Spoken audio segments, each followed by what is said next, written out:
Hi hello guys, ಇವತ್ತು ಹೆಸರು ಕಾಳು ಮತ್ತು ಸಬ್ಬಕ್ಕಿ ಪಲ್ಯ ಇಟ್ಟು ಹೇಗೆ ಮಾಡೋಂತ ತೋರಿಸ್ಕೊತೀನಿ. ನಾನು ಇದನ್ನು ಚಪಾತಿ ಜೊತೆ ಮಾಡ್ಕೊಂಡಿದ್ದೀನಿ.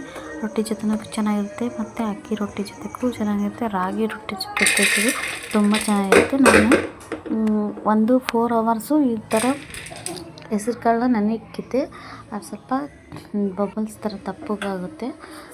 ಮತ್ತು ಈಗ ನಾನು ಅದನ್ನೆಲ್ಲ ನೀಟಾಗಿ ತೊಳೆದು ಕುಕ್ಕರ್ಗೆ ಹಾಕಿ ಒಂದು 3 ವಿಷಿಲ್ ಓಡಿಸ್ತಾ ಇದ್ದೀನಿ. ಕುಕ್ಕರ್ಗೆ ಹೋಗಿ ನಂತರ ನಾನಿಲ್ಲಿ ಒಂದು ಕಡಾಯಿಯಲ್ಲಿ ಎಣ್ಣೆ ಹಾಕಿ ಕಾಯಕ್ಕೆ ಇಟ್ಟಿದ್ದೀನಿ.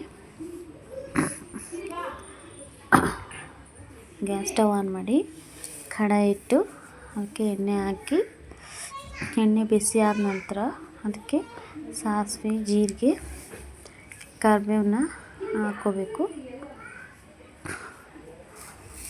ಮತ್ತು ನಾನಿಲ್ಲಿ ಹಸಿಮೆಣ್ಸಿನ್ಕಾಯಿ, ಈರುಳ್ಳಿ, ಟೊಮೊಟೊ, ಕರಿಬೇವು ತೊಗೊಂಡಿದ್ದೀನಿ. 2 ಗಡ್ಡೆ ದೊಡ್ಡ ಮೀಡಿಯಮ್ ಸೈಜ್ ಈರುಳ್ಳಿ, ಆಮೇಲೆ 12 ಹಸಿಮೆಣ್ಸಿನ್ಕಾಯಿನ ಗ್ರೈಂಡ್ ಮಾಡಿ ಇಟ್ಕೊಂಡಿದ್ದೀನಿ. ಆಮೇಲೆ 1 ಚಿಕ್ಕ ಟೊಮೊಟೊನ ಕಟ್ ಮಾಡಿ ಇಟ್ಕೊಂಡಿದ್ದೀನಿ. ಆಮೇಲೆ ಕರಿಬೇವು.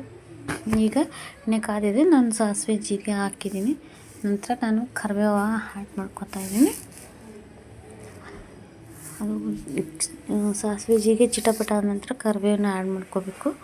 ಆದ ನಂತರ ನಾನು ನೆಕ್ಸ್ಟ್ ಮೆಣ್ಸಿನ್ಕಾಯಿನ ಹಾಕೋತೀನಿ. ಮೆಣ್ಸಿನ್ಕಾಯಿ ಕೂಡ ಚೆನ್ನಾಗಿ ಮಿಕ್ಸ್ ಮಾಡಬೇಕು. ಅದು ಹಸಿ ವಾಸನೆ ಹೋಗೋ ತನಕ ಚೆನ್ನಾಗಿ ಕೈ ಆಡಿಸ್ತಾನೆ ಇರಬೇಕು, ಎಲ್ಲೂ ನಿಲ್ಲಿಸ್ಬಾರ್ದು. ಒಂಥರ ಇಲ್ಲಾಂದರೆ ಆಮೇಲೆ ಕಪ್ಪು ಆಗೋ ಚಾನ್ಸಸ್ ಇರುತ್ತಲ್ಲ, ಅದಕ್ಕೋಸ್ಕರ ಎಲ್ಲೂ ನಿಲ್ದಿರನೇ ಕೈ ಆಡಿಸ್ತಾನೆ ಇದ್ದರೆ ಆಲ್ರೆಡಿ ಗೊತ್ತಾಗುತ್ತೆ. ಅದು ಬಬಲ್ಸ್ ಥರ ಬರ್ತಿದ್ರೆ ಎಣ್ಣೆ ಒಂಚೂರು ಕಡಿಮೆ ಆಗ್ತಿದ್ದಂಗೆ ಅದು ಹಸಿ ವಾಸನೆ ಎಲ್ಲ ಹೋಗಿದೆ ಅಂತ ಅರ್ಥ.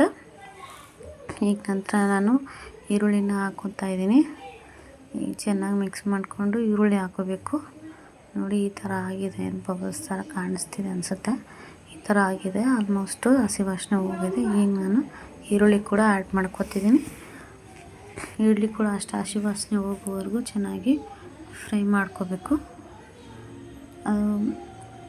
ಆಲ್ಮೋಸ್ಟು ಒಂಥರ ಕೆಂಪು ಕಲರ್ ಆಗುತ್ತೆ. ಅದು ಬೆಂದಿದ ತಕ್ಷಣ ಅದು ಹಸಿ ಅಷ್ಟನ್ನೆಲ್ಲ ಹೋಗಿದ ತಕ್ಷಣ ಒಂಥರ ಈ ಥರ ಆಗುತ್ತೆ ನೋಡಿ.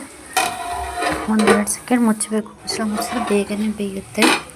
ಅದಕ್ಕೋಸ್ಕರ ಈ ಥರ ಮುಚ್ಚಿದ್ರೆ ಬೇಗನೆ ಫ್ರೈ ಆಗುತ್ತೆ, ಸಾಫ್ಟಾಗಿರೋ ಥರ ಕಾಣಿಸ್ತಿದೆ ನೋಡಿ.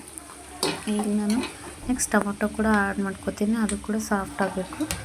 ಅದು ಕೂಡ ಸಾಫ್ಟ್ ಆಗಿ ನಂತರ ನಾನು ಹೆಸರು ಕಾಳು ತಗೊಳ್ತೀನಿ. ಹೆಸರು ಕಾಳು ಕೂಡ ಹಾಕಿ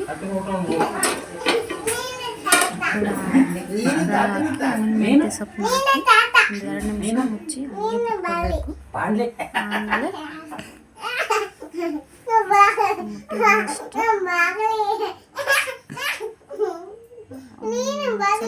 ಸೊಪ್ಪು ಬೇಯ್ತು ನೋಡಿ, ಬತ್ತು ಅರಿಶಿನ, ಉಪ್ಪು ಹಾಕಿ ಮಿಕ್ಸ್ ಮಾಡಿ 2-3 ನಿಮಿಷ ಚೆನ್ನಾಗಿ ಫ್ರೈ ಮಾಡಬೇಕು. ಹಸಿ ಅರಿಶಿನ ಹೋಗೋವರೆಗೂ ಅರಿಶಿನ ಉಪ್ಪು ಚೆನ್ನಾಗಿ ಮಿಕ್ಸ್ ಮಾಡಿ 5 ನಿಮಿಷ ಬಿಟ್ಟು ರುಚಿಕರವಾದ ಸಬ್ಬಕ್ಕಿ ಪಲ್ಯ ರೆಡಿ ಆಗುತ್ತೆ. ಇಷ್ಟ ಆದರೆ ಪ್ಲೀಸ್ ಲೈಕ್ ಮಾಡಿ, ಶೇರ್ ಮಾಡಿ, ಕಮೆಂಟ್ ಮಾಡಿ. ಹಾಗೆ ನನ್ನ ಚಾನಲ್ಗೆ ಸಬ್ಸ್ಕ್ರೈಬ್ ಆಗೋದು ಮಾತ್ರ ಮರಿಬೇಡಿ. Thank you.